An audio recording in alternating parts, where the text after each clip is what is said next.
Okay, everybody, thank you so much. We're going to resume after that wonderful panel this morning. I think we're in a treat ahead of us for some really interesting research that we're going to be hearing about regarding the Indian Ocean world. And this, to my mind, is one of the most interesting areas geographically for some very forward-looking research. And these two fine young scholars that we're going to hear this morning, I feel, are doing some of the most progressive research. So I think this is going to be a wonderful add-on to all the fantastic things we've been hearing about, and that this will enable us to have some very, very productive discussion. I'd like to begin by introducing our first, well, I should say that my name is Polly Roberts. Before I introduce our first speaker, I am a professor at UCLA in the Department of World Arts and Cultures, and I'm also a consulting curator for African art at LACMA. And I thank the organizers of this conference for inviting me to moderate this panel. I would like to introduce our first speaker, Sandeep Prita Meyer, who goes by the name of Prita. Received her PhD from Harvard University and her MA from the University of Iowa. She is assistant professor of African art at the University of Illinois, Urbana-Champaign, where she teaches courses on African and African diasporic art, architecture, and visual culture.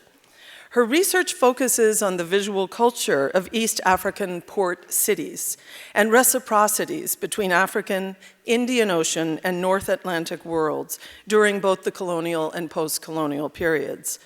Her book in preparation is entitled, tentatively, Architecture of the Elsewhere, Swahili Port Cities, Empire, and Desire. And she has published in a wide range of journals, edited volumes, and exhibition books on such provocative topics as authenticity and its modernist discontents, the colonial encounter, and African and Middle Eastern art history, objects on the edge, Swahili Coast logics of display, and building global but meaning local, reading Sultan Barghash's Politics of Architecture. Prita was a fellow at the Cornell University's Society for the Humanities and a Mellon postdoctoral fellow at Johns Hopkins University. She has been the recipient of a Fulbright Hays Doctoral Dissertation Research Abroad Fellowship, Aga Khan Research Fellowships, the FLAS Fellowship, and a Ford Foundation Cross Borders travel grant. My husband, Alan Roberts, sitting up in the back there, and I have had the pleasure of knowing Prita since she was an MA student at the University of Iowa, and we have watched her remarkable trajectory, both intellectually and geographically, as a scholar in motion who studies objects in motion. Please, I'm going to introduce Prita's title of her talk, Porcelain Objects and Mercantile Aesthetics, Trading Culture in Coastal East Africa. Please join me in welcoming our first speaker.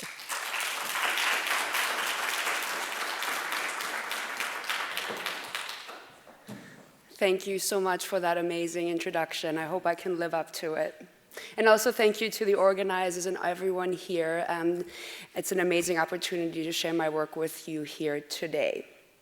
So, this paper seeks to complicate how we understand the meaning of things when their life is shaped by mercantile traffic and oceanic circulation. By considering the significance of imported porcelain in East Africa during the early modern period, I want to reconsider how we understand the relationship between things and people and their respective agency to produce meaning. Or more specifically, I focus on a unique cultural phenomenon where an object is understood to be powerful, not because it is inscribed with human intention so much, but because it appears as a Ding an sich, a thing in itself that was not a sign or a representation of something else. Secondly, I consider the surprising impact of East Africans on the world economy and how they co-created a new aesthetic of modern mercantile accumulation. Beginning in the 1700s, Swahili coast culture experienced a century of great prosperity, which ushered in an age of opulent wealth and the accumulation of vast collections of exotic imports, especially of porcelain, such as seen here and in a space seen here. I therefore suggest that the networked cultures of 18th century East Africa in many ways set the stage for the consumption practices and for the making of our own relentlessly interdependent world. I first want to situate my discussion in an overview of Swahili cultural and economic history. And these are maps that highlight the location of Swahili port cities and the long trading connections between East Africa and the Indian Ocean world. The diverse peoples who came to be known during the colonial period as the Swahili, after the Arabic word for edge or boundary, created a unique mercantile culture along the narrow littoral strip of present-day Kenya and Tanzania. Swahilis built port towns and cities whose economic livelihood depended on managing the long-distance trade between inland Africa and the Western Indian Ocean. These entrepôts exported grain and timber from the neighboring mainland and ivory, gold, and at times enslaved Africans from more distant places in Central Africa. Local consumer demand always focused on exotic objects destined for the social realm of display and public communication, such as textiles, ceramics, jewelry, and furniture from the Middle East and Asia. By the 8th century, Islam began to be practiced by local residents, and by the 12th and 13th century, the coast was a central node in the global Ummah, or the worldwide community of Muslims. Exactly at this time, the built environment began to feature elaborate stone architectural structures, such as this mosque. Originally, the surfaces of such structures were dressed with a gleaming white lime plaster produced by burning coral rock, which gave Swahili port cities their striking white, glimmering silhouette. Seen here in the reconstruction of Husuni Kubwa, the smooth lime-plastered surfaces of stone structures of the waterfront reflected the light of the sun, making the city and its civilizational order visible from great distances. This emphasis on stone architecture from the 11th century onward coincides with the increasing importance of transcontinental trade for the local economy. By the 11th century, long-distance overseas trade was so firmly established as the basis of the coastal economy that many towns were minting their own coins in gold, silver, and copper.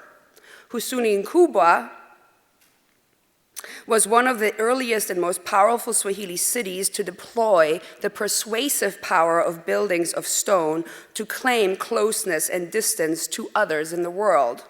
The primacy of stone architecture for the cultural identity of the city was in part predicated on the local desire to be seen as the center of Indian Ocean mercantilism and to present the city as a central hub within the mobile cultures of the sea. Stone imparted visibility, it looked like an Islamic port city, facilitating networks of affinity with powerful Muslim traders and allies. Yet, Arab colonizers, as British archaeologists assumed during the colonial period, did not bring stone architecture and urban civilization to the Swahili coast. The exterior featured little or no ornamental forms or decorative treatments. The one striking of architecture on the Swahili coast in general. The one striking exception is the use of Chinese porcelain dishes to decorate the exterior of tombs, an example seen here. Imported porcelain was pressed into the wet plaster of the exterior and interior of religious architecture already by the 13th century. This photograph shows dishes still in their original context. Great numbers of porcelain decorated tombs dot the coastal landscape of Tanzania and Kenya. Originally, a dish was embedded in each square niche on the exterior of this tomb, And this pillar tomb also featured 3 ceramic dishes on its central facade. Especially blue-painted pieces of Chinese and Southwest Asian dishes were reserved for the decoration of religious architecture for centuries during the golden age of Swahili maritime trade. In the Swahili imaginary, porcelain was linked to the Islamic world. No tombs today still have their original pottery decorations because during the 19th century, European visitors stripped the monuments and bought entire family collections to sell at a great profit in the burgeoning antiques market in Europe. This is a perfect example of the complex reciprocities that shaped the consumption of porcelain throughout history, since Swahili porcelain had a, so to speak, second life in the European market in the 19th century. Besides the exterior of tombs, 16th century Ming plates and bowls also ornamented the spandrels and pilasters of the mihrab area of mosques, seen here at Getty. In fact, the presence of imported glazed ceramics is one of the primary means archaeologists have had to date such sites. At Kilwa, for example, the earliest deposits contained 10th century glazed ware from the Persian Gulf. By the 13th century, Chinese porcelains began to arrive at Kilwa as well. Indeed, by the 14th century, they exceeded the quantity of Middle East glazed wares. The Swahili coast was a central node in the Indian Ocean world system in which porcelain was one of the most important luxury goods. Yet until at least the 17th century, porcelain remained a relatively prized rarity. It never displaced the production of indigenous terracotta pottery. In fact, as revealed by archaeological excavations, only 5% of the pottery shards excavated derived from trade imports. The prosperity and power of all major Swahili port cities, including Kilwa, Mombasa, and Getty, came to an abrupt end with the arrival of the Portuguese in the 16th century, however. For example, Getty was abandoned in this period.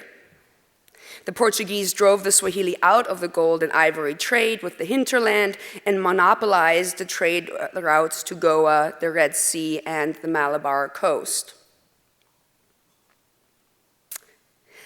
Then the Portuguese ultimately actually then also lost control of the Swahili coast about a century later.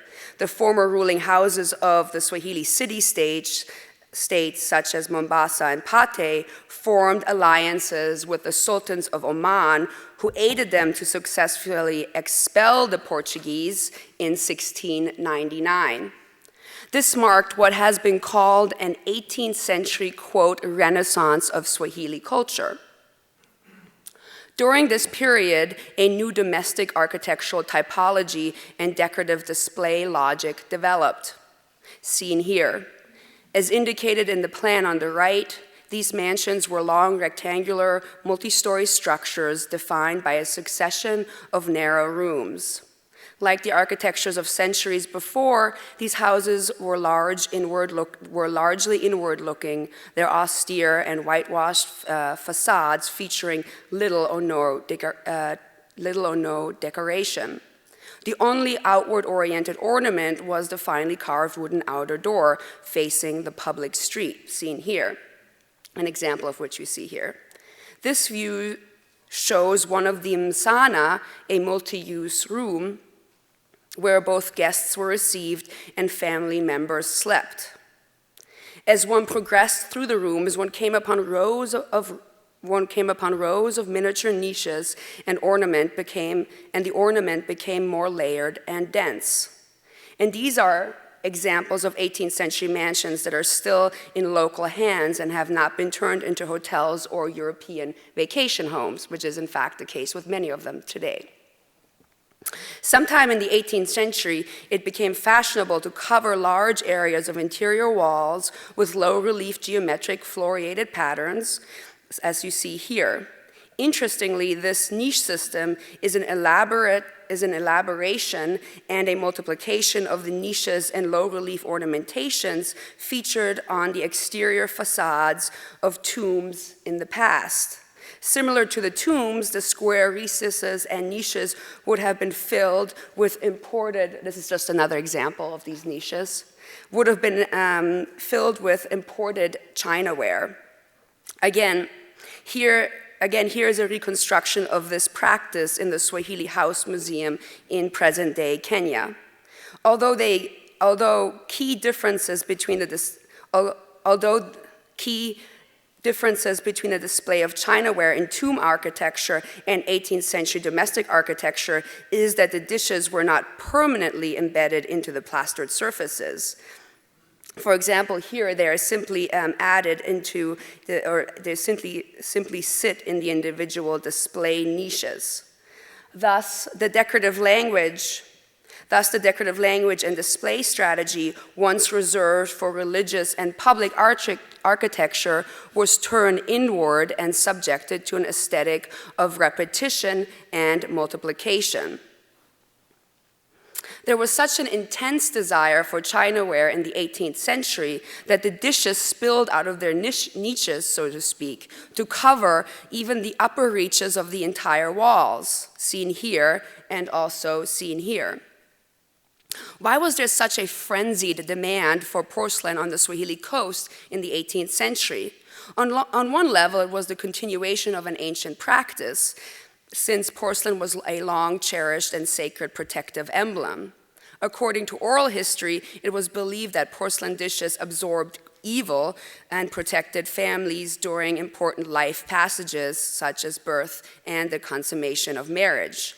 Scholars such as Linda Donnelly, John DeVere Allen, and John Middleton argue that porcelain amplified the symbolic role of the house to protect the moral purity of house owners from the outside world. They emphasize, that is, these scholars, emphasize that the collection of porcelain, chairs, imported mirrors, beds, and cotton textiles are not about power, wealth, and ambition.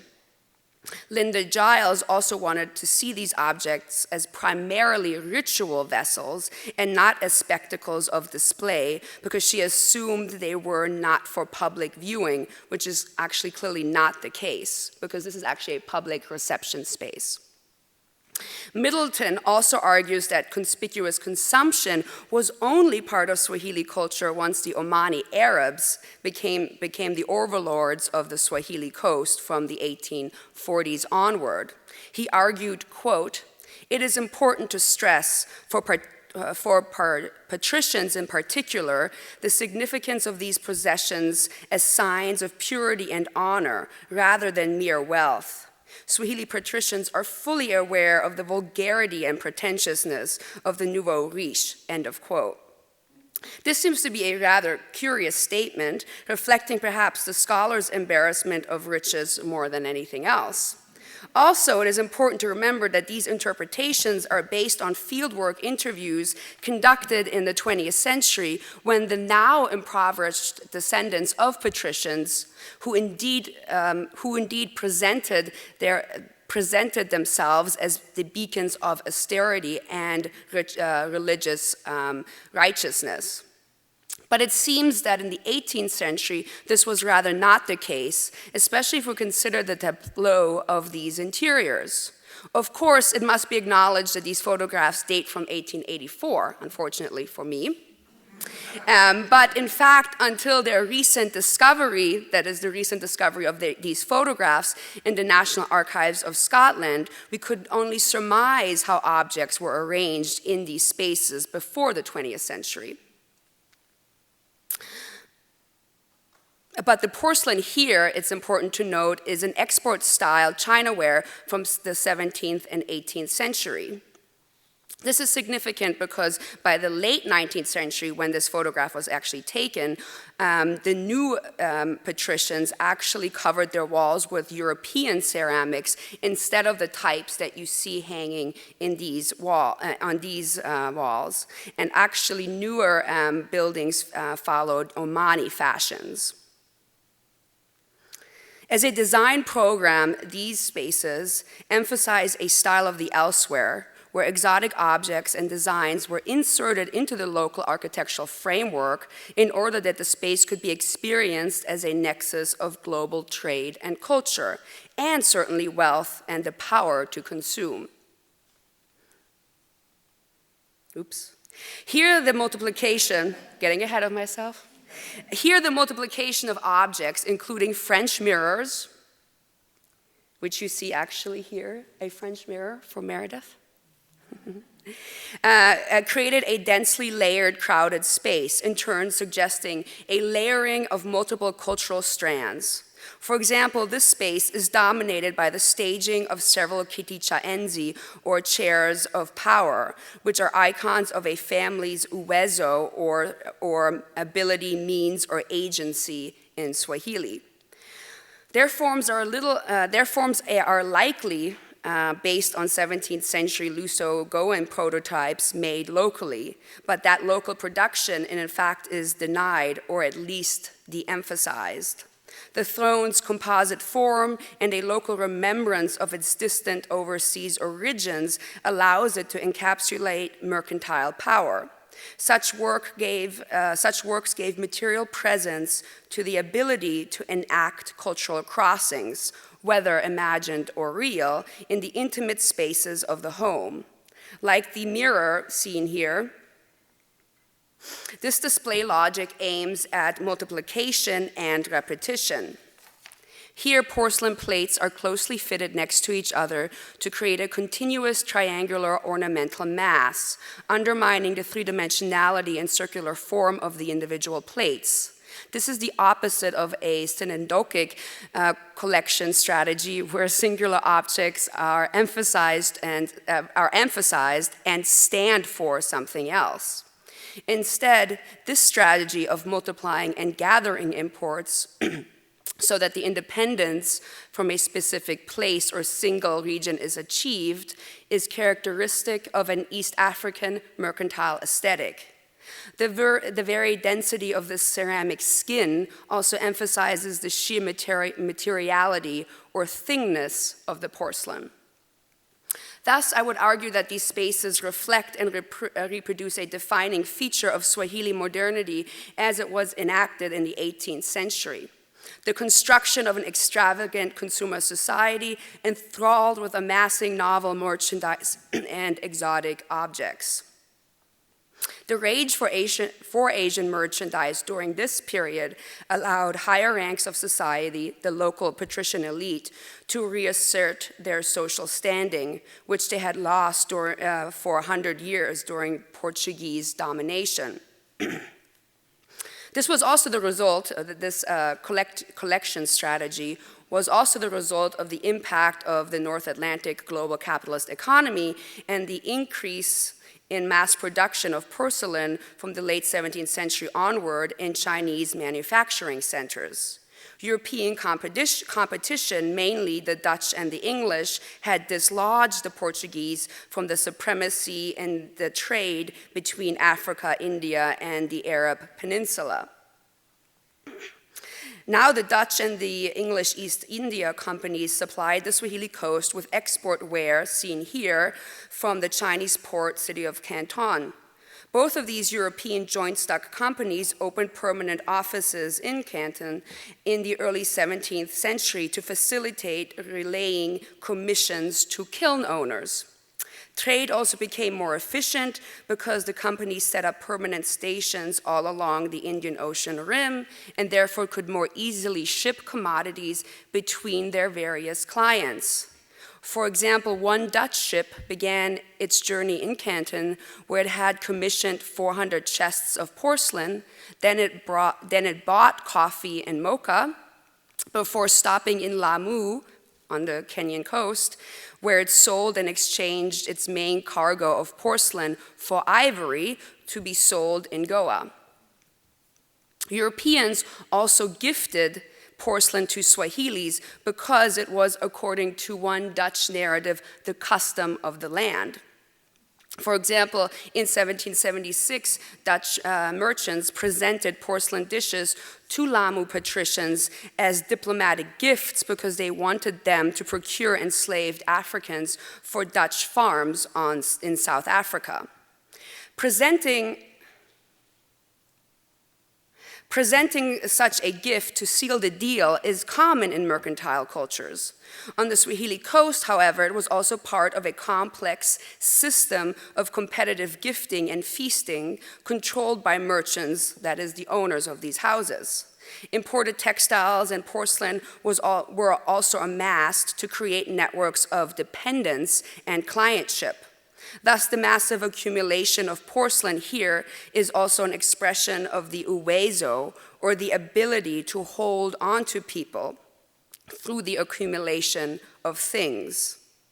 A Swahili poem called Soul's Awakening, likely composed in the 1840s, contemplates the destruction of this way of life once the Omanis took control of the Swahili coast in the 1840s. In it, the poet contemplates the ruins of the great mansions of Pate being a neighboring city-state to Lamu, where, according to this poem, God had wreaked vengeance on what the poet calls, who the poet calls persons of gentility, because they were so besotted with power and wealth.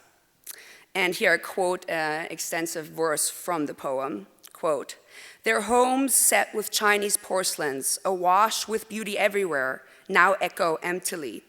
High in the rafters flutter bats, which I think of as flying rats, clearly. There are no murmurings, no happy shouts.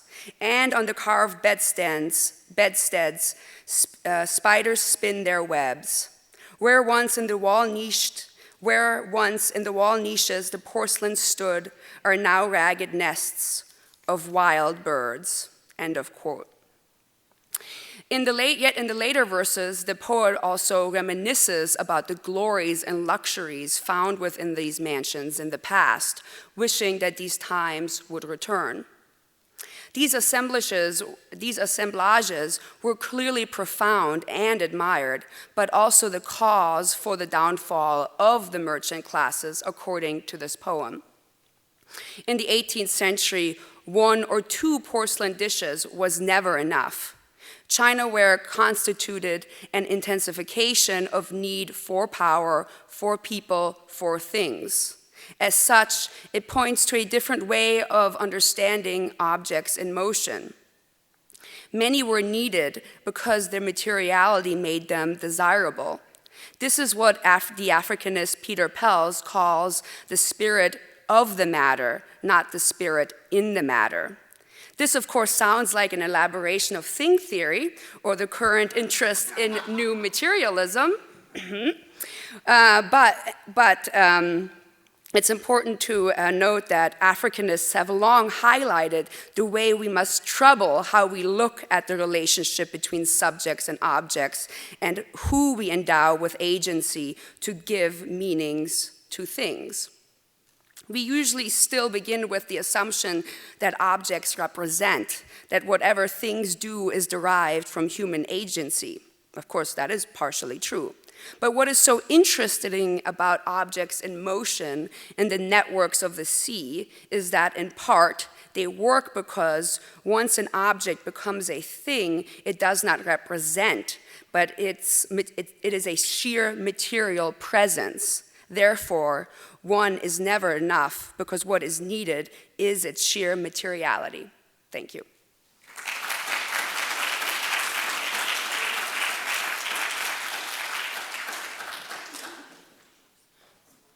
Thank you. I think this is it, right? Is there a portable mic? Thank you so much, Prita. That was extremely provocative. So many ideas relating not only to circulation and exchange, but also to installation and display and the fixity and reconstitution of meanings. And I'm very happy that you addressed issues of efficacy and agency. And I'd like to open the floor to questions for Prita Meyer. Stephen.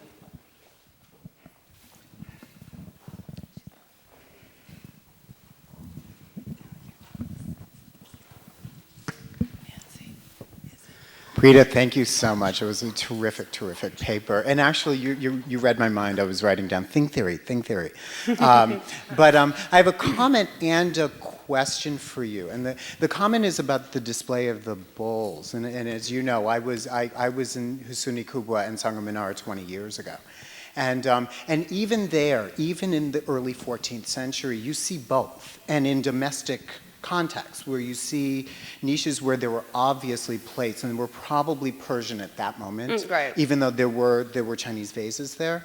But you also, in both public and private parts of that palace, you see niches, and lots of niches. And I, obviously, by the 1990s, had no idea what might have been in there. But those sort of structures of display that you rightly point to in the 18th century are also happening in a bit in the 13th century. And even the sort of putting plates in different things. There's this weird arch, so this vault in Sangha Menara that had plates in it. Right. And no one knows if it's domestic, if it's religious, if it's, no one knows what it is. And so the plates were appearing everywhere. Yeah, really, that's true, really I mean, I've spoken to archaeologists, like Jeffrey Fleischer, who's done most recent work on the various sites, including Husuni Kubwa. Yeah. And I mean, his contention now is that that those are actually later additions to the building. Could be. I mean, they were working on those buildings for centuries, and Husuni Kubwa because, was never done in the original. That site wasn't abandoned. I mean, it was abandoned rather early. It was abandoned and people would come back. Yeah. And so, but my question is about the poem, because I'm so glad you brought up the poem, because there were a series of poems in the 17th century, in the 18th century, that all start to talk about, the dangers of wealth and the dangers of being wealthy, and how it is considered sinful, and you will go to hell, and you will do all these things. And I wonder what your take is of scholars saying this is religious and not wealth. Do you think they're paying too much attention to the poems? Do you think they're taking them literally? Say that again? I mean, because the scholars, and you rightly note how scholars say, well, no, the Swahilis, this is just ritual. It's not wealth. Right, yes. No, and exactly. Do you think I was trying, literally? trying to make that point that in fact, there is, not only because of the reading of the poems, but also their romantic view of Swahili culture, that, they're constantly emphasizing, the ritual aspects of them, the sacred, I'm not saying that there is no sacred aspects to them, but there's almost a denial that that they were consuming these on massive levels, that there was, there's always this almost romantic idea that the Swahili patricians before the Omanis came, as I said, were these pure, patrician places and people. And of course, what's interesting is this notion of purity and elegant whiteness is now the aesthetic that is preferred for the houses when they're turned into European hotels or vacation homes. They have these elegant, beautiful, sparse interiors, not this sort of layering of objects like this, right? So, Okay. you're right. Another question, yes. Right here. Oh, yes.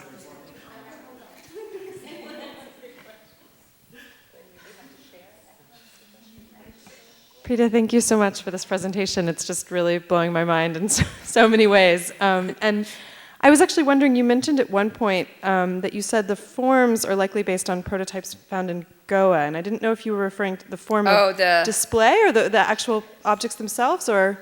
Sorry, the kiticha enzi or the vitivia enzi, which are the chairs.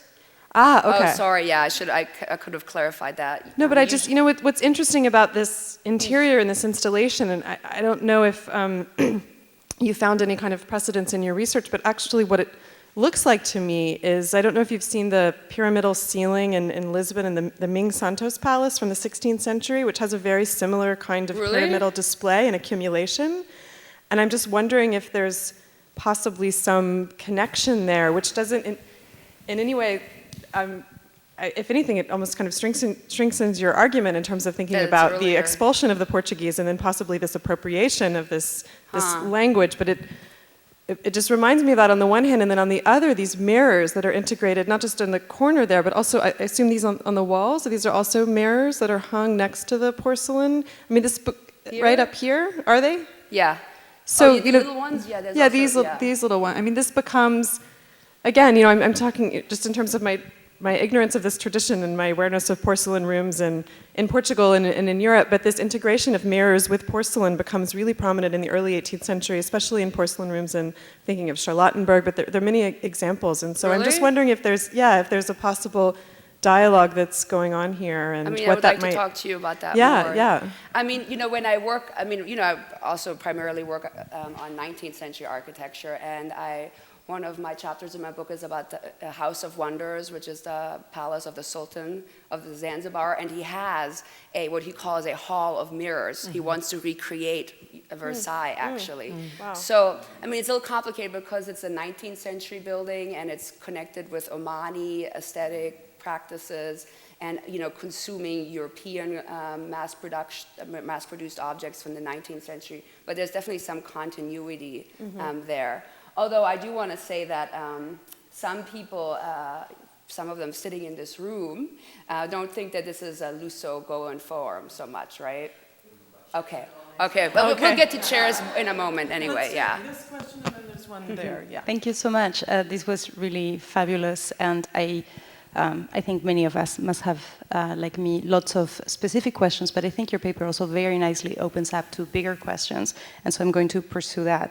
I think Meredith was opening up that as well. I think that questions of what do similar forms mean, and questions of repetition, emulation, copying, appropriation, categories that I think have been coming up also in the morning paper, especially Gauvin's.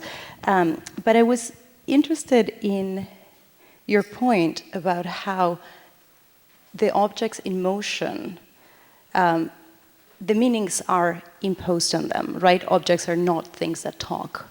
People talk for them.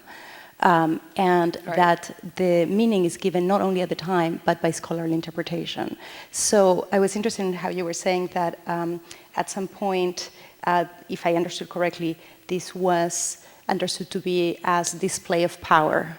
And then later, as Stephen was saying, and you were saying, connects to this wider sort of critique of luxury and these claims about purity and honor. And you were disagreeing with both of them, and you were saying, no, this is about mercantile networks. And I was furiously writing down your verbatim quote, but you were saying same thing about like an interconnected world, which is again a very an interpretation that is coming from a certain way of understanding these kinds of objects that I think is very much floating in the room, talking about zeitgeist. Yeah. So I wanted you to use this to talk about how the same objects, the same display are given different interpretations, including your own, that might also be changeable,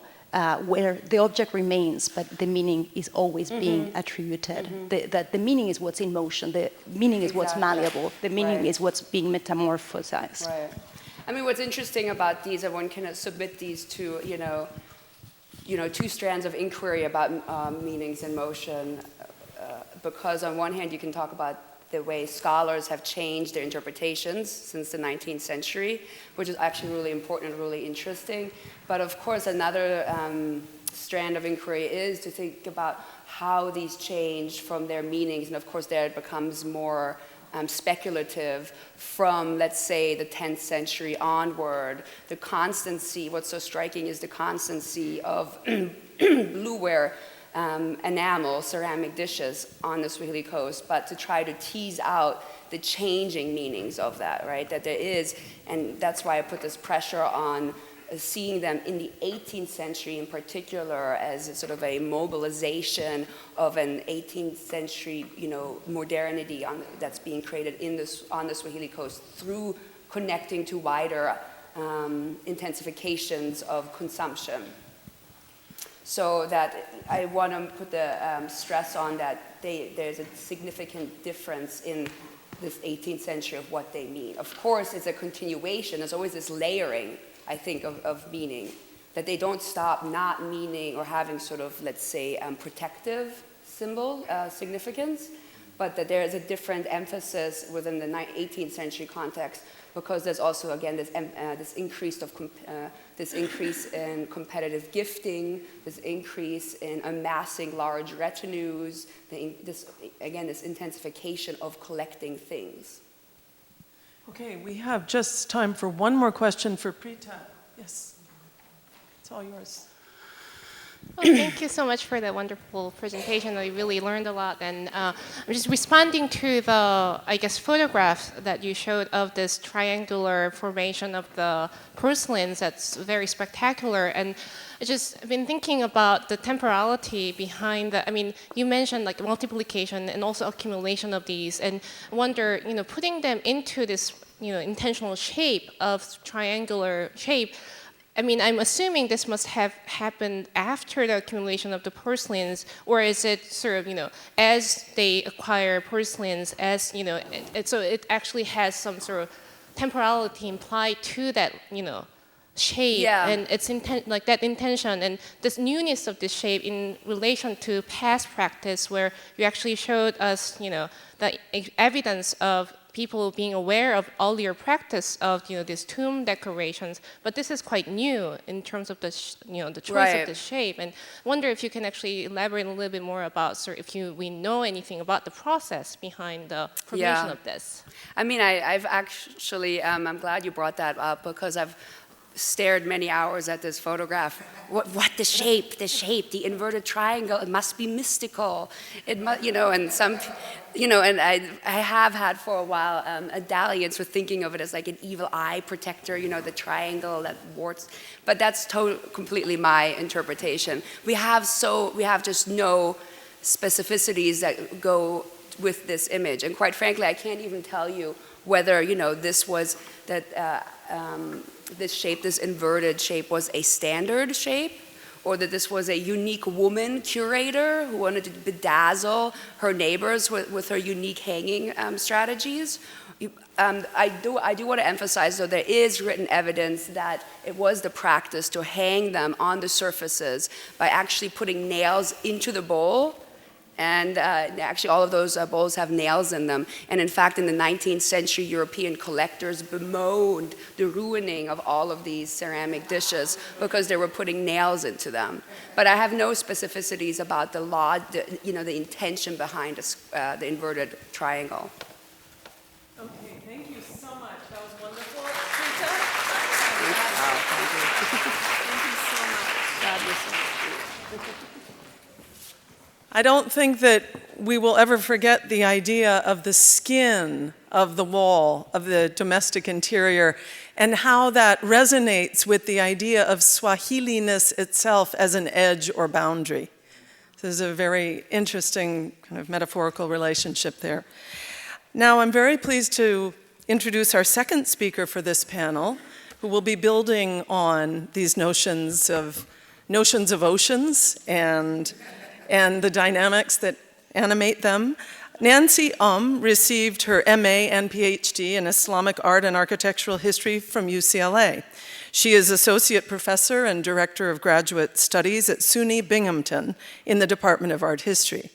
While teaching broadly in the archaeology, arts, architecture, and urbanism of the Middle East and South Asia, her research examines the visual culture and built environments of trading communities around the Indian Ocean rim in the early modern era. Her book, The Merchant Houses of Mocha, Trade and Architecture in an Indian Ocean Port, published by Seattle in 2009, explores how maritime trade saturated the visual and built world of the 17th and 18th century Yemen, with a focus on the Red Sea port city of Mocha, which was known internationally for its trade in coffee, as we all know. In it, she examines In it, she examines the nature of Arab domestic and commercial architecture, critical issues in port city urbanism, and the politics of difference and spatial practices within city space. Currently, she's engaged in 2 ongoing projects. The first explores protocols and practices of merchant tribute in Yemen in the 17th and 18th centuries, while the second examines Red Sea architecture in cross-cultural perspective. She is the recipient of prestigious research fellowships from the Fulbright Program, the National Endowment for the Humanities, the Getty Foundation, and the American Institute for Yemeni Studies. And she is the reviews editor at the newly launched International Journal of Islamic Architecture. The title of her talk today is Chairs, Writing Tables, and Chests on the Postures of Commercial Documentation in the Early Modern Indian Ocean. Please join me in welcoming Nancy.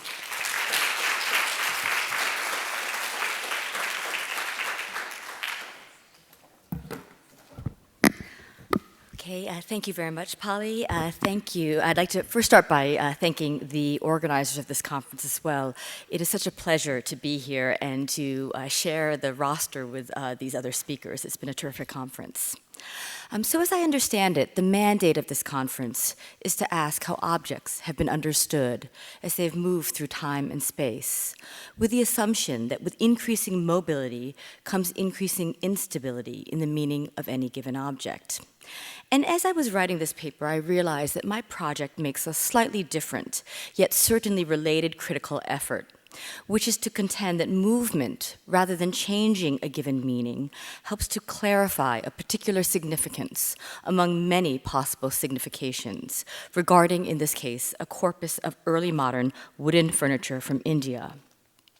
And following on the work of my colleague Prita, I will also skim the edges of the Indian Ocean rim, but my work is centered on the southern Arabian Peninsula, so moving a bit north from the Swahili coast.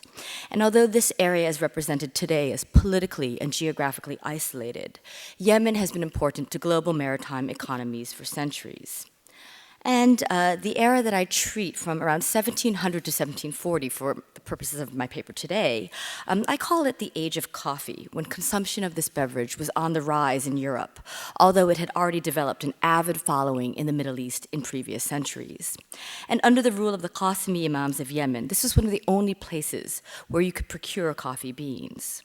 But during this era, the Dutch were also experimenting with coffee cultivation on the island of Java.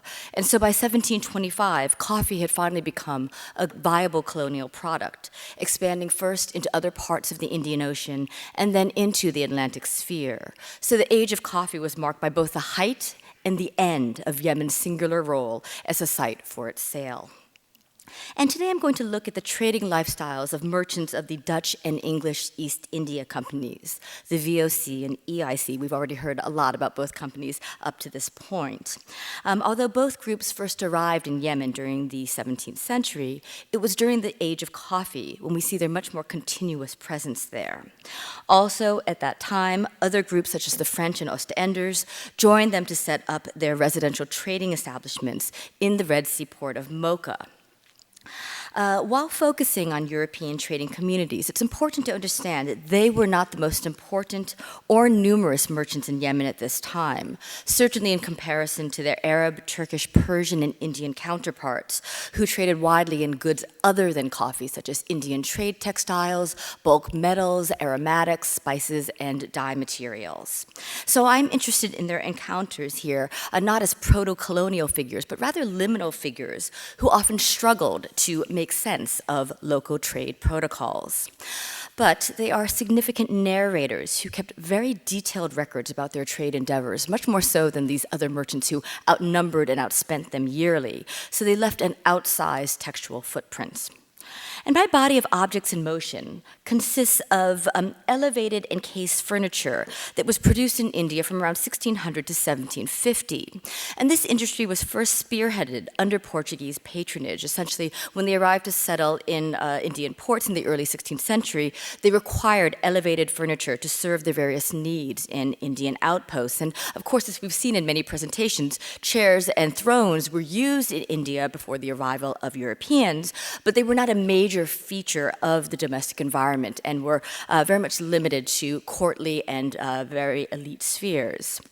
So the first workshops for this furniture emerged in Goa, and then later workshops emerged in places like Gujarat in the northwest and the Coromandel coast on the southeast to serve the needs of newer European settlers. And the products that came out of these various Indian furniture workshops were extremely diverse in terms of output, but a few things can be said to tie this very diverse corpus together. First of all relied upon the local availability of high-quality Asian hardwoods. They often used rattan for cane backs and seats instead of upholstery. And this industry was particularly malleable to European designs, often directly imitating shapes from either models or drawings or musters. Additionally, this industry took advantage of local techniques of surface ornamentation. In this way, it cannot be considered a pure European import at all. And so we see mother of pearl, ivory, and wooden inlay and overlay, as well as the integration of many local motifs and decorative patterns. So in this way, these objects were implicitly hybrid in terms of conception and execution. These products were also extremely mobile. They were brought from port to port around the Indian Ocean, as I will demonstrate today, and some were highly desirable in Europe as well. At the same time, Indian woodworkers were also very mobile around the same maritime circuits. And we know that woodworkers from the Coromandel coast settled in Sri Lanka, very close by, but also in places as far away as Batavia and the Cape of Good Hope. Raw materials such as teak, ebony, and caliator were transported also in unworked states to the same destination points around the Indian Ocean, as had been the case long before the arrival of Europeans. So with their composite identities and fluid mobility, I think it's clear to say that this class of objects is a very slippery group to categorize or identify. But even so, contemporary scholars have been quite obsessed and preoccupied with trying to ground them within particular sites of production. And I would argue that by doing so, they render them into a relatively static condition, thereby compromising their implicit mobility and fluidity. So rather than focusing on place of production, I locate these objects as things of utility for mobile communities around the Indian Ocean. And my paper certainly hinges on the fact that such objects were imported to Yemen. But the important part about that claim is not that they were imported from India per se, but that they were imported. And indeed, many of the products that I will talk about, but unfortunately not show you for various reasons, could have been made in other Indian Ocean sites and even in East Asia.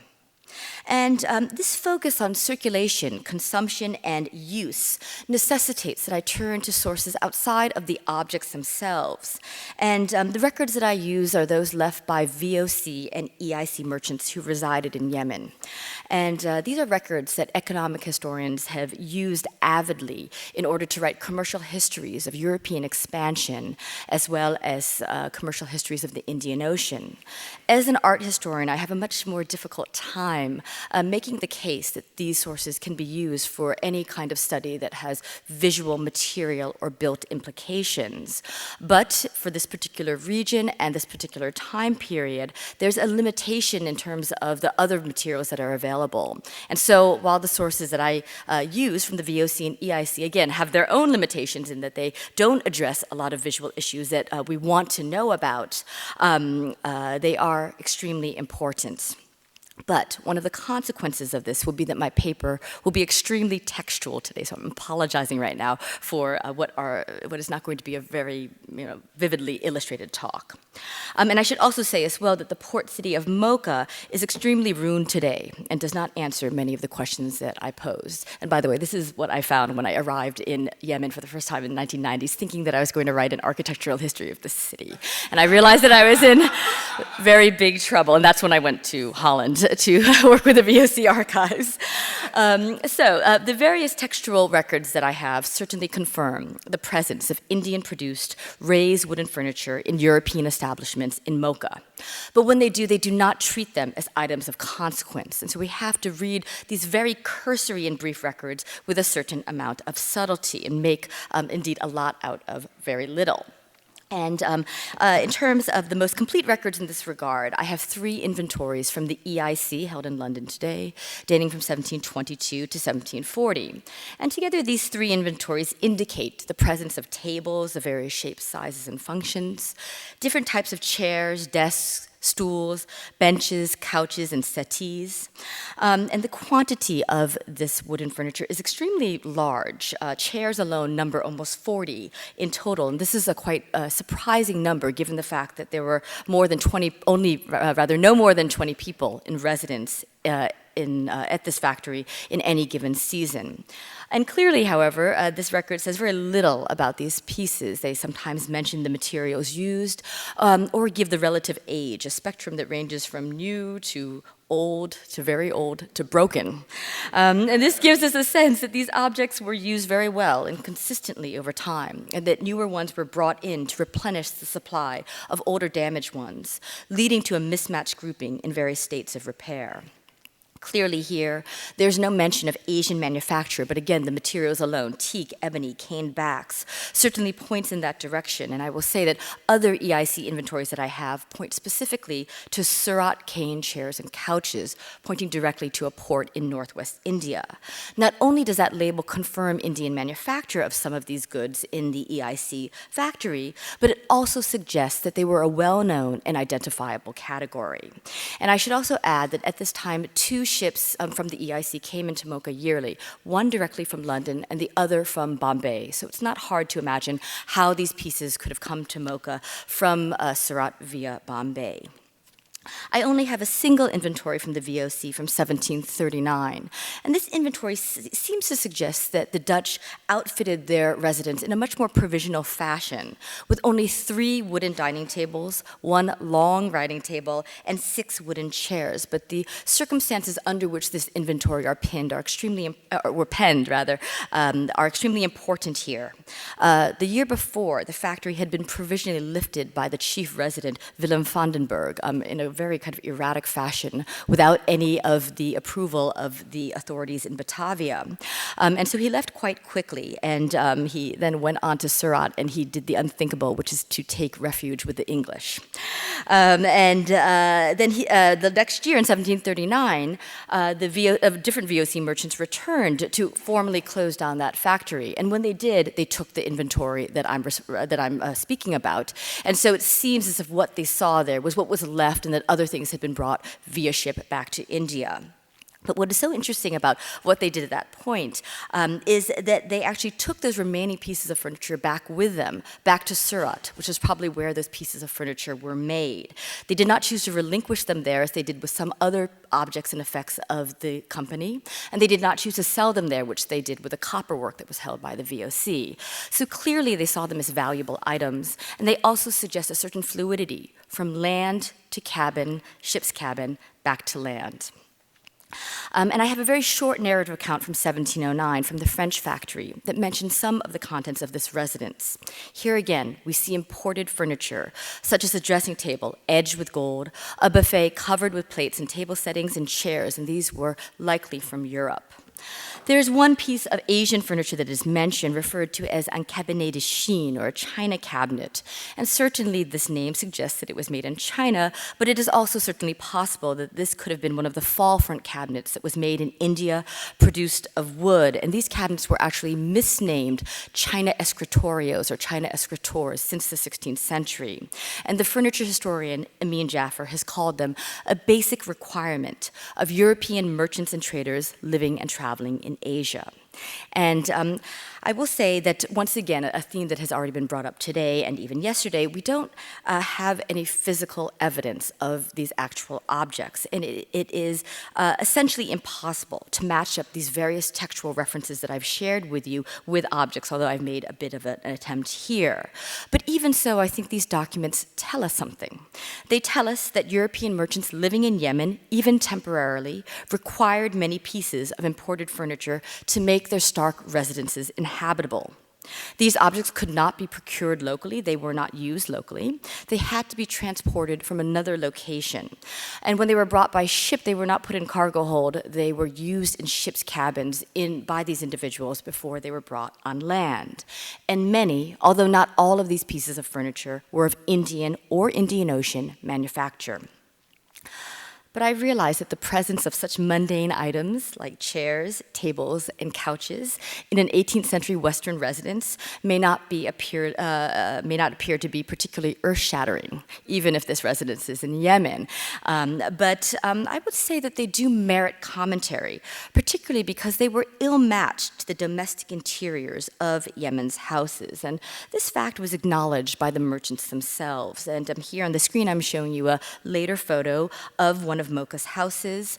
And I will say that when European merchants came to settle in Mocha temporarily, they would rent their houses for several years running. It's a very different case than, say, India or Southeast Asia, where they would build their residences from the ground up, or they would buy them, and so forth. This is a much more kind of temporary and liminal situation, as I've described.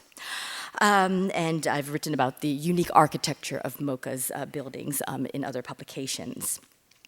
But to get a sense for this question of unsuitability, in 1789, a bit later than my period, the French merchant Louis de Grandpré complained about Mocha's houses, saying that their furniture was too big for their houses, which really means that their houses are too big for our furniture.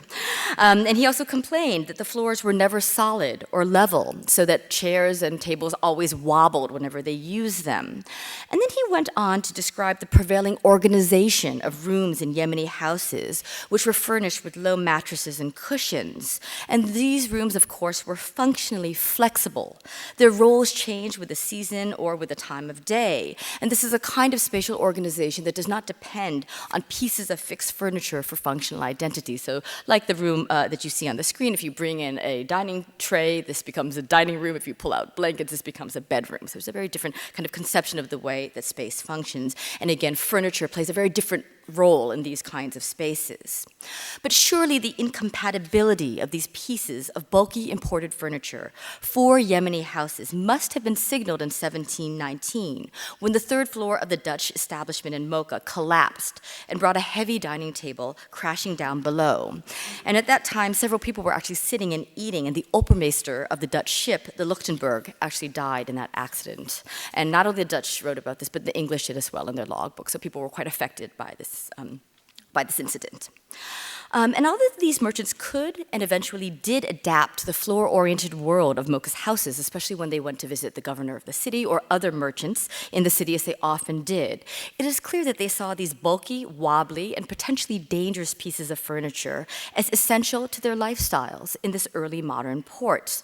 And I want to be very clear here. The port of Mocha was not only far removed from London or Batavia, but also from the Asian ports that hosted large and very diverse European communities, like Batavia or Fort St. George, Madras. So we really have to kind of think about a very distant and isolated city where they had very little access to certain kinds of goods that they may have deemed essential. And of course, we recognize that the majority of goods that were shipped on EIC and VOC ships were transported for the purposes of trade. Furniture belonged to a class of imported objects that were shipped for a different purpose, to sustain the lifestyles of overseas merchants. And the Dutch were extremely specific about setting aside this class of objects from commodities that were intended to enter the cycle of exchange. And every year they would send long lists of requests to Batavia, which of course would mostly consist of commodities. But they also had a heading at the end, Goederen tot geschenk en gebruik, objects for gifting and for use. And this designated a special class of non-trade imports that were necessary for the maintenance of their enterprise. And I will say that VOC and EIC historians have overlooked this material consistently because they are preoccupied solely with what they see to be the transactional aspects of company life.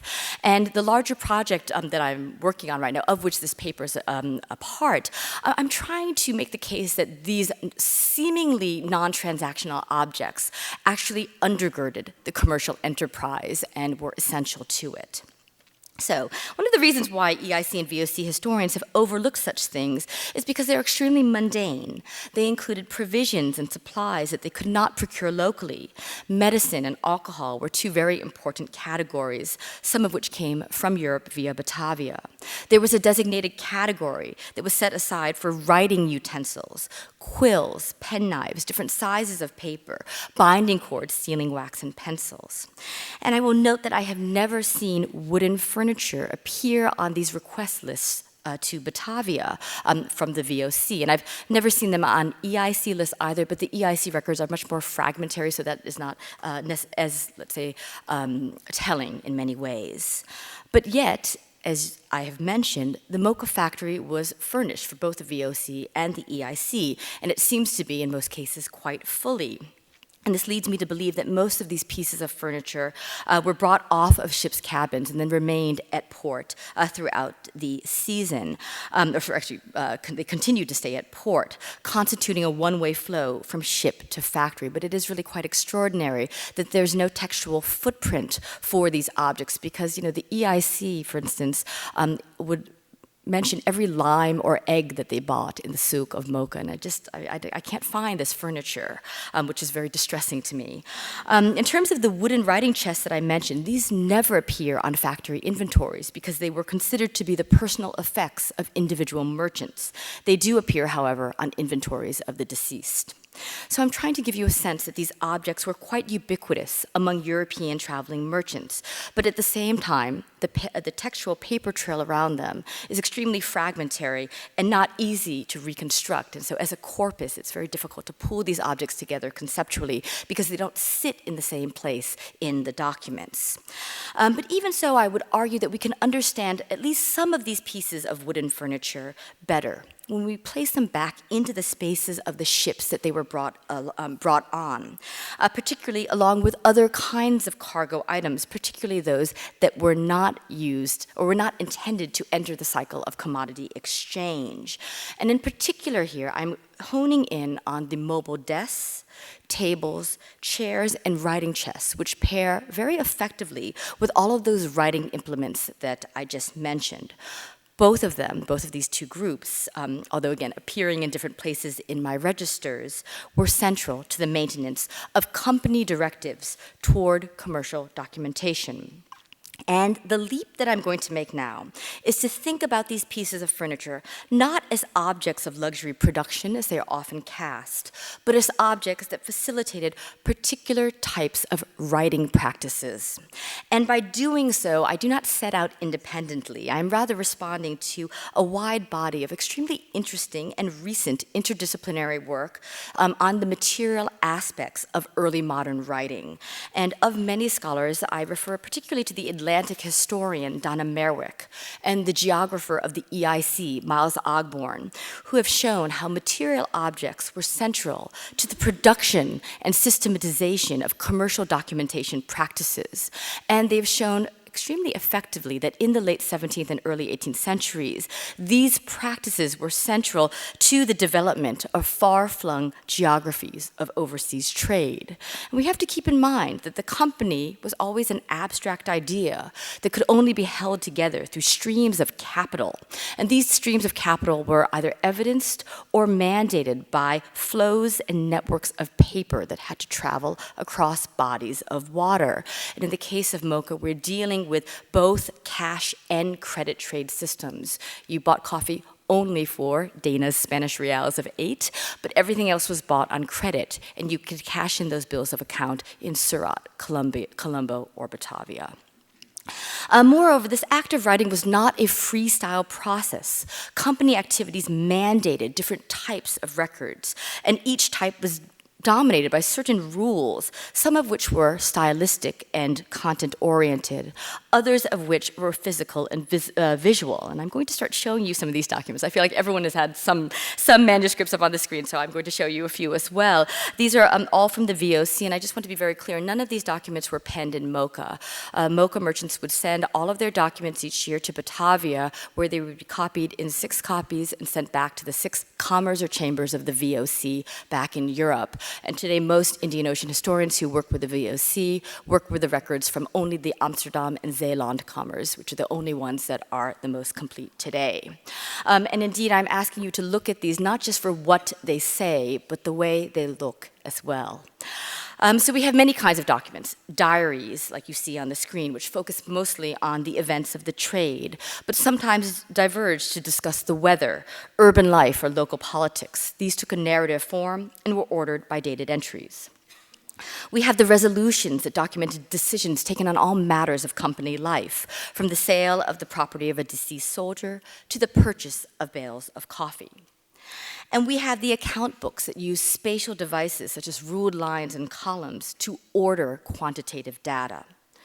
And then, of course, we have the letters destined mainly for Batavia or Bombay that took a narrative form, often synthesizing the details that were provided in all of the other types of records that I just mentioned, but arranged by topics according to significance. And as Ogborn has rightly stated, relations to the company were often worked out in script. You can imagine that these merchants spent hours and days writing letters that sometimes ranged up to 100 pages to people that they would never see, that they would never have any contact with because of the high mortality rates of the VOC as well as the circulation of bodies through different posts. So writing was intensely social in sustaining the far-flung fabric of the company beyond any personal relationships. And now finally, to get back to furniture. Of course, all of these European overseas writing practices relied upon a whole cadre of material objects. Ogborn specifies that in the late 17th century, the EIC mandated that each trading establishment be outfitted with a dedicated writing office, and that this writing office had to have a desk in it. And so we can see here how company policies are trying to mandate certain aspects of the material life of these merchants. Of course, desk or writing table entailed chairs, benches, or stools. When desks or chairs were not available, the surfaces of some of those fall front cabinets may have been used as more mobile writing surfaces, and certainly those various compartments were used to both store and transport stationary supplies, and we know this certainly from, again, these inventories of writers who had died in India and around the Indian Ocean. And what's quite interesting is that later in the 18th century and into the 19th, we see that these Indian workshops began producing dedicated types of portable writing desks, rather, some of which had fold-out slopes and also some table bureaus, giving us a sense that there was a demand for more types of products to accommodate writing on the move. Although it is obvious that the early modern Indian furniture industry was not engineered solely to sustain these writing practices, it is clear to me that these writing practices could not have been sustained in European establishments in Mocha or really around the Indian Ocean without the products of this industry. So I think there is a very important link here that has not been cited previously. Indeed, for both EIC and VOC merchants working in 18th century Mocha, keeping company records was a consuming part of merchant activity. In 1734, VOC merchants from Mocha asked for as many as 300 quills, in addition to many other writing implements from Batavia, suggesting that they anticipated a large amount of written output the following year. It should be noted as well that that mandate that I spoke about, that a writing office be implemented in each factory in each Asian port, this was not implemented in Mocha. In fact, each of the merchants and factors use their own personal space for their work as well as to sleep in. But it is no surprise that the EIC merchant Francis Dickinson, who was in Mocha from 1721 to 1734, had 2 desks and 5 chairs in his personal space. And most letters and documents that I have read from the IOR records were penned by his hand. And at this point, I think it's worth noting that there were many different types of writing practices and practices of commercial documentation in the city of Mocha at this time. Not simply those of European merchants, although I've certainly spent a long time now talking about company practices. For instance, the port of Mocha was administered by a series of scribes or katibs. The position of head scribe of the Mocha Customs House was a high-level post appointed directly by the Imam of Yemen, and it could lead to future promotions, as we've seen in the records. These scribes kept detailed records in Arabic of the ships that came into port, what they brought on shore, and how much their goods were worth, records that were central to the proper collection of taxes. Unfortunately, none of these documents remain for us today. Moreover, there were independent freelance writers in Mocha who worked outside of the port. Rather than keeping official commercial documents for the local government, they were charged with writing letters to the imam in the highlands on behalf of merchants. And these letters would often inquire about aspects of trade agreements or complain about local unpaid debts or the policies of the resident governor. But it is clear that local scribes wrote hundreds of letters in Arabic for European merchants during the age of coffee. And it's very clear that they also wrote letters for Gujarati merchants and merchants from Istanbul as well, but there's no evidence to that, but it seems quite obvious. Although we don't, again, have any of these original 18th century letters in Arabic, we have many of them in translation in Dutch, English, or French. Later examples of writing of documents from Yemen suggest that local writing practices were unique even within the Arab world. On the screen, you see two examples of the spiral text that was made quite famous by the anthropologist Brinkley Messick. And you can see that in both cases, the text is indented to the left. And when the scribe reaches the bottom of the page, as you can see right here, rather than turning the page over or grabbing another sheet of paper, he inverted the page turned it 180 degrees, and then continued to write up the right margin, as you can see here, in the other direction from the original script. And in this long contract that you see here on the left, he ends up right above the place where he started, the Bismillah, essentially achieving a spiraling curve that defied the linearity of the shape of the paper.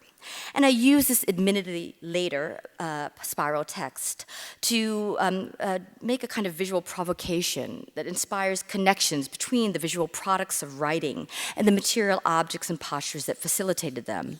The spiral text was not written at a desk on a chair with a quill, but by scribes seated on a cushion, perhaps with one knee up and a writing board upon it, using a reed pen and inkwell.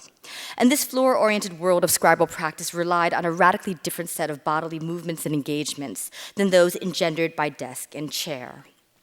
So I've contended that desks, writing tables, chairs, stools, and chests sustained European writing practices in the trading world of 18th century coastal Yemen, among other types of practices. But I also recognize that there's much more to say about these mobile and hybrid pieces of furniture. And I recognize that my approach may appear to seem overly reductive here, focusing on merchant activities. But this approach has been taken quite deliberately in thinking about how objects such as chairs have been cast previously. And you see here two images on the screen which show Europeans smoking hookahs, and this is not unusual. But both images are compelling precisely because material objects are understood as coming together in fairly indivisible and unambiguous ways, with things like a turban, a jama, a hookah, sitting on the floor as quintessentially Eastern attributes, and the dress on the right and the chair on the left as quintessentially Western. While I do not dispute the notion that the chair in India and around the Indian Ocean proliferated post-European contact, I question the act of attributing to these inanimate objects a fixed identity of Eastern or Western, and prefer to look at the particular rather than the generic cultural operations which called upon such material objects as necessary attributes of the European enterprise in the East. And in this way, these objects were not passive recipients of identities, but rather shaped the behaviors of those who use them. And I focus on these fixed commercial ends, but indeed I recognize that other narratives like that of the left certainly could be offered as well. And to conclude, I just want to say a few words about the larger stakes of the study, which goes far beyond chairs and material culture. And once again, one more record from the VOC archives. You note here that this is not a pretty slide. I have not cropped out all of the modern apparatus of the historian, the boxes, the book stands, the snakes, and computer wires. Rather, I have left them in to kind of point to the way in which we can use such sources, on one hand, to ask questions about the Indian Ocean trade, but also on the other hand, to consider them not as simple, transparent bearers of data about the trade, but objects through which the trade was structured and sustained. And by emphasizing the material dimensions of these documents and how they were made, hopefully we can begin to understand such objects beyond the simple words, numbers, and pieces of data that they have preserved and conveyed. Thank you.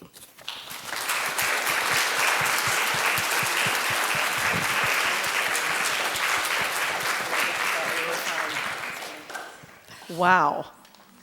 These two papers are bringing up so many important issues, and I'm particularly attracted to this idea of the or seemingly non-transactional or untransactional objects that were undergirding the mercantile dynamics and the role of writing. And it makes me wonder and want to think a lot about the role of the archive and the repertoire, according to Diana Taylor, and how we might think of these terms in relationship to the inventories and to the writing implements and to the furniture that may have been used in those ways versus the objects that had the intentionality of being thrown out there into the world, into circulation, that would end up in unexpected sort of juxtapositions, associations, and relationships.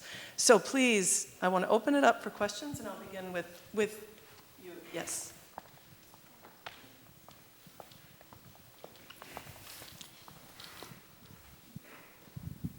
Hi, Nancy. Thank you for that talk. And it's so amazing that you're navigating both VOC and EIC material here. I do not read Dutch, so this is very spectacular to me. Anyway, I was just wondering if you could speak a little bit more about this non-transactional nature of some of these objects, because, I mean, one of the things that's also happening with the EIC throughout the 18th century is this anxiety about this inability to separate private trade from East India Company trade. And so I was struck by your comment that a lot of these objects you encounter during the estate sales or in auction catalogs or the dispersal of a merchant's belongings upon his death, but perhaps not in the same way in some of the company records as such. But I was just wondering, yeah, basically, like, I mean, that's also a big part of the company's own anxieties about the fact these objects are moving in a way that they don't want them to. Absolutely. So. Yeah, absolutely. Thank you so much, Zeerat. That's a terrific question. It's something I wasn't able to bring in here. I think you noticed that I focused on company merchants because it's very difficult to talk about the private trade. And I think you're absolutely right. I mean, we often think about the Indian Ocean trade as this, I think, been conventionally sketched as this kind of East-West dynamic, East meets West, and as, you know, this conflicted encounter. But the truth is that all of these merchants were much more concerned with the other Europeans, and they were absolutely vexed about the private traders, particularly for the EIC in Mocha at this time. And so they're very hard, though, as you say, to write about. The place where I get a lot of the information about the EIC trade, the private English traders, rather, is through the VOC documents, because they talk about these private traders, and you know, they only come up in the EIC documents when they're making trouble. Right, but the VOC talks about their movements and what kind, you know, and the ways in which they butted heads with the company merchants, and so they're present. But it's again very difficult to talk about them in this way. I do have all of these evocative accounts of because they were much more mobile in some ways than the EIC merchants, and they could kind of lift up shop very easily as opposed to the VOC and EIC merchants. So I have these very evocative images of them kind of closing down house and bringing all of their furniture back onto their boats, you know, and that kind of thing, which is very interesting to me. But again, it only goes so far. But it's absolutely, I think, one of the major questions. And it's one I'm trying to still figure out. Like, it's still hard for me to tell if gifts tendered by the EIC were actually meant to cover the private merchants, in which cases. And a lot of times there are debates and disputes about it. So it's completely relevant. Yes, in the back. This is a question about furniture. There's a very well-known genre of furniture called campaign furniture. Yes. And it was used, it shows up a lot in the antiques market today, Yes. particularly in New England. Yes. It's very nice woods, teak, padauk, a lot of ebony, things like that, camphor. And they have brass corners. A lot of times they have handles. Mm-hmm. You can take them apart. Yeah. And it was made for these officers and military and trading officers. Mm-hmm. And I'm wondering, you didn't seem to mention writing boxes, wonderful writing boxes, often with secret compartments. Yes. And is this the same genre, or is this something different? Yes, thank you. It's a great question. And in many ways, this notion of, I tried to give a sense that there was an increasing demand for things that were more mobile and fit the actual needs of these merchants on the move. And in terms of campaign furniture, we're talking about a much later period, which I would call the high age of empire. And the period I'm talking about, I mean, I think the breaking point for me is 1757, the Battle of Plassey. And that after that point, you know, particularly the work of Amin Jaffer, I think, is really amazing here.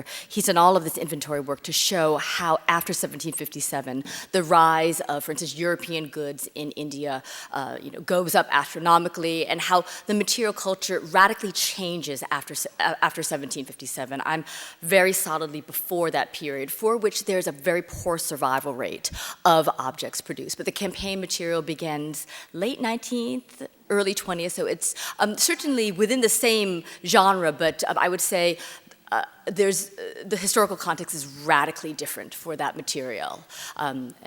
But it's, again, maybe it points to the increasing mobility or the increasing needs for mobility of these objects. Just to say, campaign furniture is much earlier than that. 19th, 20th century?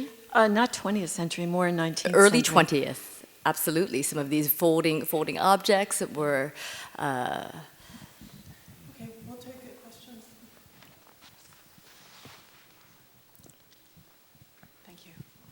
Thank you, Nancy. Thank you. I want to ask a question about the sort of the longue durée of this history, which you have, I suppose, for purposes of, well, because of your research, but also for purposes of your presentation today, you've limited to what you've called the age of coffee. Mm-hmm. But as you well know, the script culture of the VOC is very extensive from its foundation in 1602. And this is why its history can be so amply recorded. In fact, if I'm not mistaken, the scribes and accountants at the East India House, for example, in Amsterdam, were the highest paid officials within the structure, the institutional structure, and had their own offices. And there was already sort of, let's say from the get-go, there was a lot of focus on the production of text documents. And at the same time, from the very early years of the VOC, the ship's ladings, which were recorded, of course, very closely when they came into port, do not correspond to the amount of things we could say for gebruik en geschenk, that is for use and gifts, that were actually brought back. In other words, there's a sort of décalage, or I don't know, there's a disjunction there between what is officially recorded and what was actually brought back. So I'm just wondering if you could comment on the very long-standing dynamic of, let's say, presence and absence in the script records of the kinds of objects you're talking about, and also about the fact that the documents are really consistent from 1602 all the way through this period in terms of their extent and their appearance and their structure. Okay, well, first of all, I have to say I was afraid that Claudia would say something about my documents that would, it's very intimidating to talk about Dutch material in front of a real Dutch art historian, which I am not. But thank you, Claudia. And you're absolutely right that, but I will say I'm not writing a company history. So I don't, in many ways I first came to the VOC documents to write against the grain and to write what I tried to make a kind of Asian history using VOC material.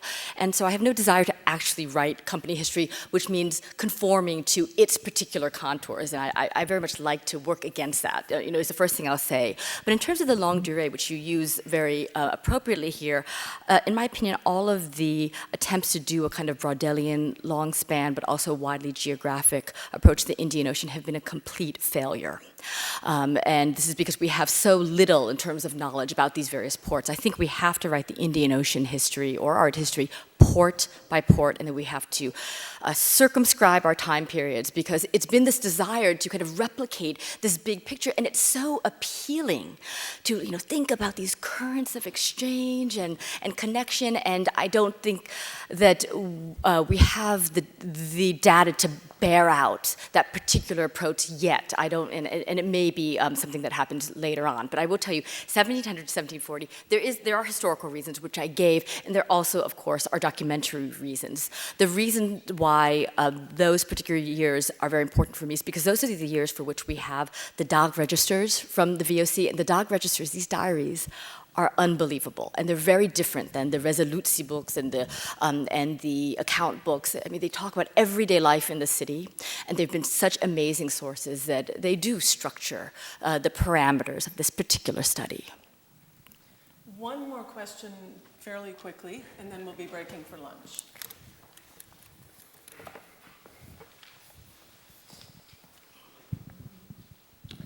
Hi, that was a really interesting talk, thank you.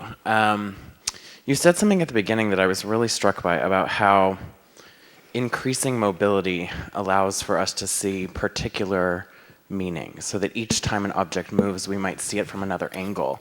What I got the sense from that comment, the sense I got from that comment was that you would want to be tracing a single object across many different contexts, so that you could ultimately see it from as many angles as possible. So to give a full visibility to that object, which I think goes back to what you were kind of getting at with Dana yesterday a little bit. What I'm struck by now is that you're saying that we should write a history port by port, which is to say these single contexts to try to fill them out resolutely. So I feel like there's a tension maybe between attending to an object and its visibility and then attending to a historical context. Thank you for bringing that up. And it's interesting when someone hears you kind of seem to contradict yourself in a venue like this. Let me explain what I mean. And let me explain what I mean, because, well, first of all, I will say there is a constant tension in doing oceanic studies between the small place and the big place, let's put it that way. And so that is a constant tension. But in this particular talk, I am very much committed to this particular port, as I think you've probably gathered. And when I refer to other ports and other places in the Indian Ocean, it is to make a case about that particular port. The opposite has been true again in Indian Ocean history, where they have used the data from particular ports to make the case about the whole Indian Ocean. And that is what I think is a very problematic approach and has not worked in my opinion in terms of the larger body of scholarship. But I would say that for me in this particular case, the movement of these objects moved, that they were needed, that there was a value associated with them, that is brought to light in their movement from India or other parts of the Indian Ocean to this particular port. And this whole idea of tracing a single object around different vectors of exchange, it's a very interesting one. It's not something that you can do for basically anything in the region that I work for. So I mean, it would be an ideal, but there's just simply not something that I could work with in that way. So I do think there's a tension there, but I do think that there's something very different between writing the history of the port through the Indian Ocean and writing the history of the Indian Ocean through the port. Do you see what I'm saying? So. Okay, I think that we'll end there because we're going to go to lunch, but I want to have everybody give a hand to Prita and Nancy. Thank you, Nancy. And I just want to say that I do think that these papers very provocatively further Nicholas Thomas's ideas in his book Entangled Objects about the promiscuity of objects, and it's a term that I would like to examine and also contest a little, because when I really thought about the word promiscuity, it's a kind of indiscriminate intermingling of objects. But we've certainly seen from Prita's paper, there's nothing indiscriminate about it at all. And yet he also talks so much about the disassembly of fixed meanings and then the reassignment of new meanings and reconstitutions of meanings that I think we've seen so well in Nancy's paper. So we're going to move on to lunch, and I'm going